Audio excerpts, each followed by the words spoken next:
What you doing there? Putting some sounds in the Suburban, or in the Avalanche. I keep calling it Suburban. Had a Suburban for a year, and I was like, man, this Avalanche is awesome. And then I was like, it's a Suburban, not an Avalanche. And then I got another Avalanche. Now I just call it Suburban all the time. What are you doing, walking in a huge circle? Yeah. That's what I'm doing. Where are the subs?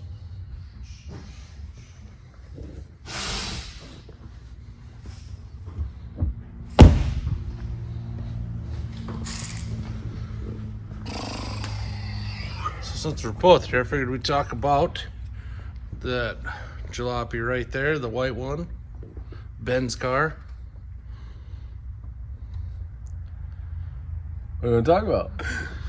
Well, we took it to Boyne, we took it to Gladwin, and we took it to Stanton. That thing got to go to the track quite a bit, way more than the previous owner. 3 times in 1 week. Kind of. 7-8 days stand, yeah. No. And you put, what, your 408 out of the red truck in it? Yeah, a little unprepared on that, but yeah. I mean, you guys seen where we pulled the motor out of the red truck, so then we stuffed it in the Fox because we're like, man, we got all these airport races coming up, and the red truck's just gonna suck because it's heavy. Doesn't get any traction because it's 60% nose weight. So it's like, let's put the motor in the Fox. And then it ran like 950s. So that was pretty cool.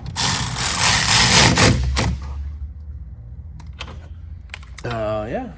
Let's see if it started up or something. Yeah, stuff everywhere.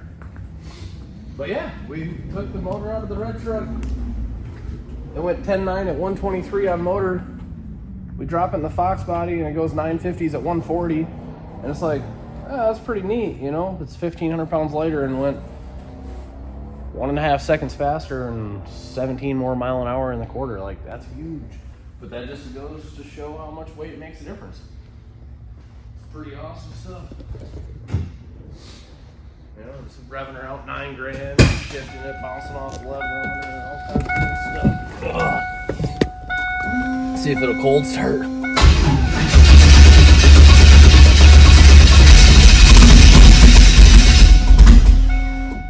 Cold blooded.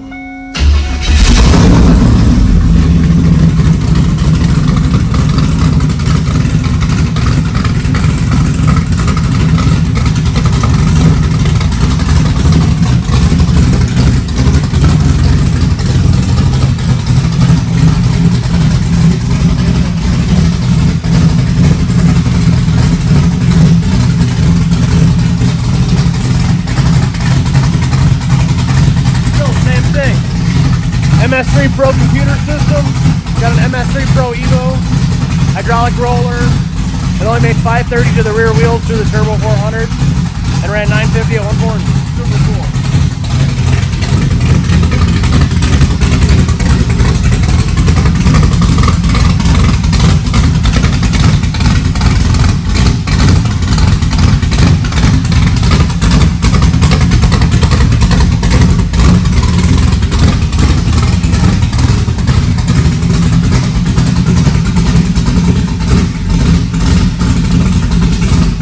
So, our good buddy Ben ended up buying this car from Kenny. That guy right there. Put a picture of Ben in. Ben was building an S10, and it was going to cost him like another 30 grand to get it done because he built a 408 like what's in the car, like Kenny's. But he put a big ass Magnuson supercharger on it. Yeah, he bought a 2650 and it's going to be awesome. Like that thing's probably going to make 950 rear wheel horsepower on low boost. So the best part of that is, may I add, Ben drove this like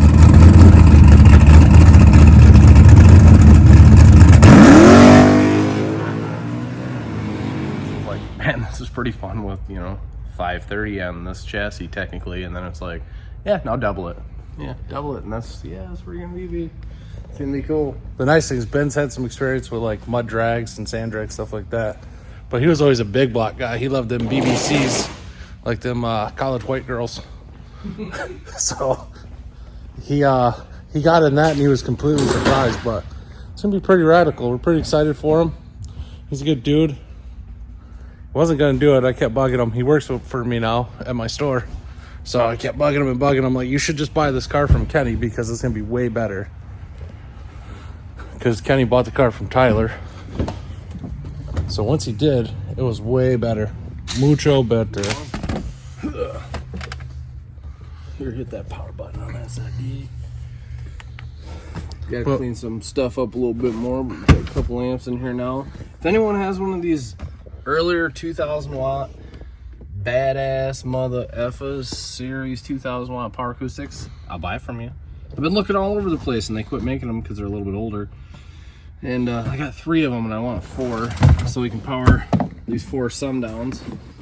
Make some tags for those speaker wires and clean that up a little bit. Run the RCAs and the remote wires, and then we're ready to go.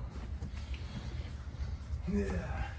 Well, we figured we should do a shop update a little bit, keep everybody posted, keep everything going. Since summer's coming to a close, it'll be a lot nicer. We'll be in the shop more.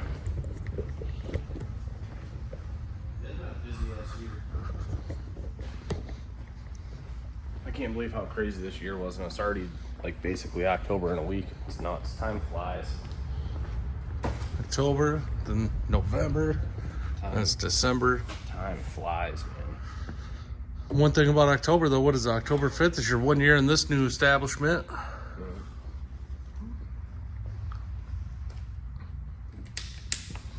Yeah, next week, right? 2 weeks. Yeah, the first is Saturday. So, it's all right. Yeah. I know you don't love it as much as you love the pole barn, but It's just more money. More money, more customers, more taxes, more insurance, you know, it's just more responsibilities. a lot more responsibility. You got to work a lot more to make sure everything keeps on rolling or else. So yeah, like it's Sunday. I came, you know, just check over a truck for somebody to pick it up, and then he texted me and said he's not on his way now. So there was that. That's awesome. But yeah, it's like, haven't had many days off this year. I think maybe 5, 6. So Yeah, we spent a lot of time here. it's a lot more responsibility is all. The pole barn, I used to be like, I'm gonna go racing for a week. I'm done. And then I just leave. Now I'm like, I can't do that anymore. I gotta be here all the time to make sure everything ticks. It's a lot more work. But you do got a dyno now. Yeah. Is that probably one of your favorite things here? Yeah. I just like having the space, because then if we get tied up on something, we don't have to push it off to the side and pick it all back up. That was the worst part about having a smaller shop. Like, if you say you don't have a part that comes in, since that's so common, you pretty much have to be like, dang it, do I just not work until it gets here, or do I pick everything up I was doing and move it out of the way, and then, you know. So that's the best part. I don't get stuck on stuff very often. When I do, at least it's semi-easy to just move on to the next. So you try to be more efficient. It's a little more difficult when you got a couple people working here, but not the end of the world. Just more work, more responsibility, a lot more money. More money coming in, less money for me. More for the shop and shop supplies and brake clean and floor dry and constantly needing a tool or parts, and it's part of the game. It's not bad, but it's not all glory either. Everybody stops by and they're like, man, you're lucky. And I'm like, there's nothing about this was luck, man. No, the hard work paid it off, Yeah. but it's still work. 100-hour weeks to get here, and looking like it's going to be 100-hour weeks for the rest of my life. Yeah. It's definitely not for the faint of heart, I guess you should say. Oh, baby. You have got to work on some really neat though. Yeah, it's been a cool year. There's nothing wrong with it, that's for sure. This is, like I said, just a lot more responsibility.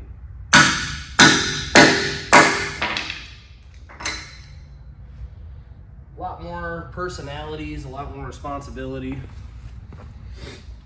Stuff like that. Like I said, not all bad, but it's not all gravy.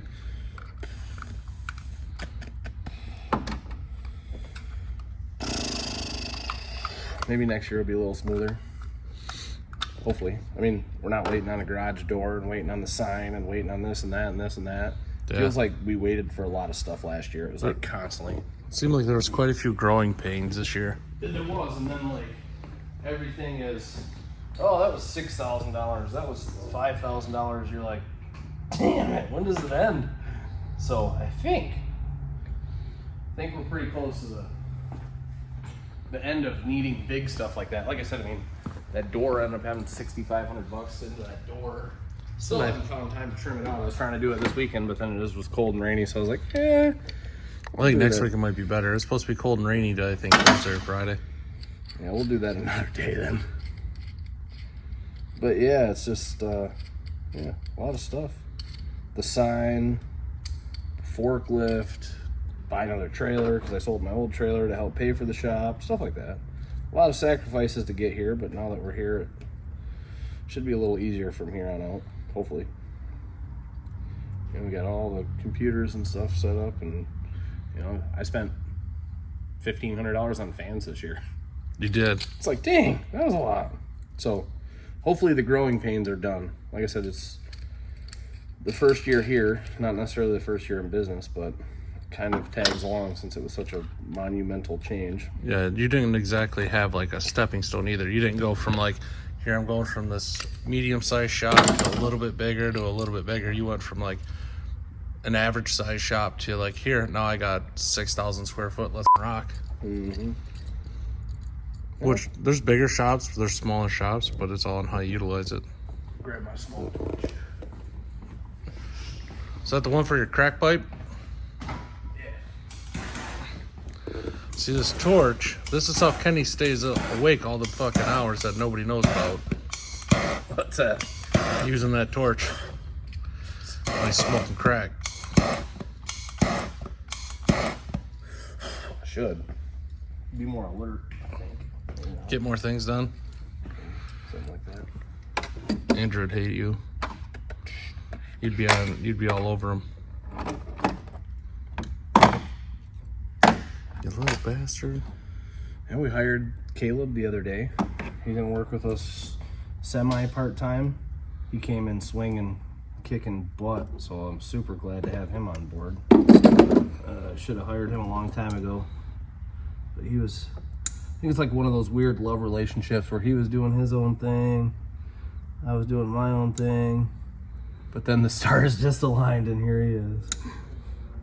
Yeah, because you got that fine green machine right there. That thing's ready to go. It's been sitting here for like 8 months. Yeah. He came in and it needs some fine finishing, but like pretty much knocked that out in a week. That was awesome. Put in some hours. We got a little bit more to go, but that'll be finished up here, and that'll be awesome to get that out of here and move on to the next one. We still got that scout for that one guy, and he's no budget. Make it awesome. Didn't he tell you he wants to be able to get it and drive it across the country with the flippable key? Oh yeah. Yep. So he wants it nice, wants it reliable. So you're putting a 6.2 liter in it with a small can. Oh, well, I was thinking about just doing a factory cam. Like do like a brand new 6.0 or 6.2 crate motor. That way it is new and fresh. See what blue pliers, man? I didn't see you with a pair of them. Man, I'm always looking for stuff. So, on these Mustang Fox bodies, would you say that no prep, they're kind of cheaters? Like, They just work easy. that thing just got down the track. We didn't really have to do any suspension adjustments.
Changed the front springs, and we adjusted the height, a little bit of weight. They're super easy.